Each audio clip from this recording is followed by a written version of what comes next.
Back to this story now. Safety and security is top of the agenda for most holiday makers. Tourism Minister Mamuluko Ngubane says crime has a negative impact on the sector. She launched a safety awareness campaign in Cape Town yesterday, this after a number of attacks on tourists in the mother city. Well, Cape Town Safety and Security Mayoral Committee member JP Smith joins us now to discuss this issue. Mr. Smith, thank you very much for your time. So Cape Town counted among one of the most dangerous cities in the world. How's this reputation impacting on you attracting tourists there? Definitely a challenge for us. Keep in mind, though, that that statistic is generated at 7 police precincts in the entire city out of the 60, and is 60% due to gang murders. So it's the gang phenomena that keeps on driving that statistic. Without those murders, Cape Town is not anywhere in that unfortunate list of dangerous cities. That, however, still means that we need to make additional measures. So we were delighted to see the minister's announcement yesterday, and David Maynier, our provincial MEC, has been talking to the city, and the city and the province will, from our side, also be putting resources on the ground. We're talking about a significant deployment of staff on the mountain, as well as in the CBD, and linked to the CCTV cameras there, and expanding that network. Also on the mountain, we're having talks with Sandbox coming up, and we're matching that at the same time with the deployment across the city and other suburbs, because it's inconceivable that you roll out resources to make tourists safe while your suburbs aren't safe either. Yeah. So among the safety measures announced by the tourism minister there yesterday during the launch of this safety awareness campaign, things like drones, an app, monitors and private security. Are these measures adequate to keep visitors safe? Yes, I think one of the big problems is that there is supposed to be a priority committee on tourism that SAPS is in charge of. That body has not met frequently or regularly. Often Sandbox itself absents itself from the meetings. So we have put pressure on the provincial MEC to get SAPS and Sandbox to fully comply.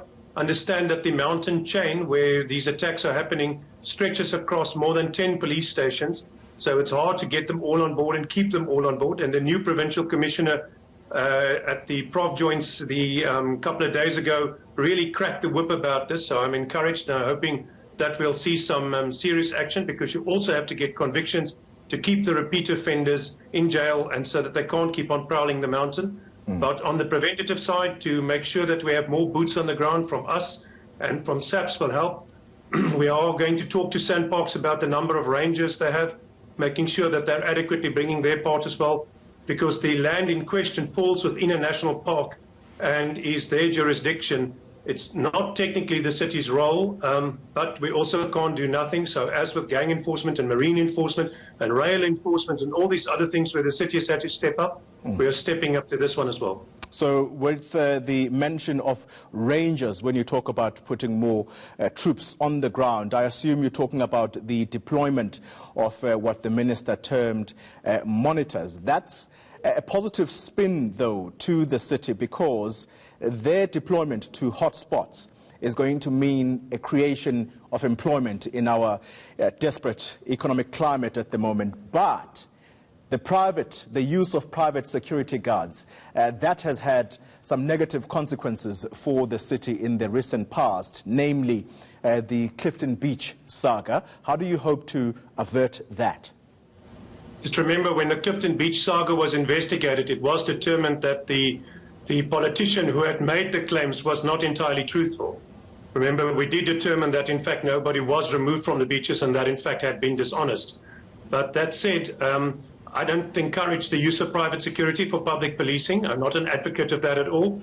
And the city won't be using any private security, so I can't stop the minister from using that as a tool.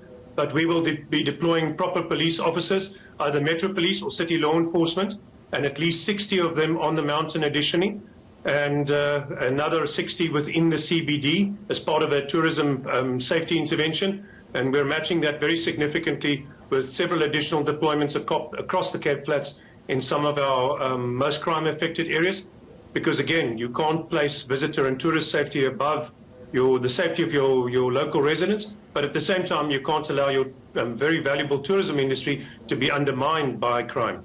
All right, thank you very much for your time. J.P. Smith, he is a City of Cape Town's member of the mayoral committee there.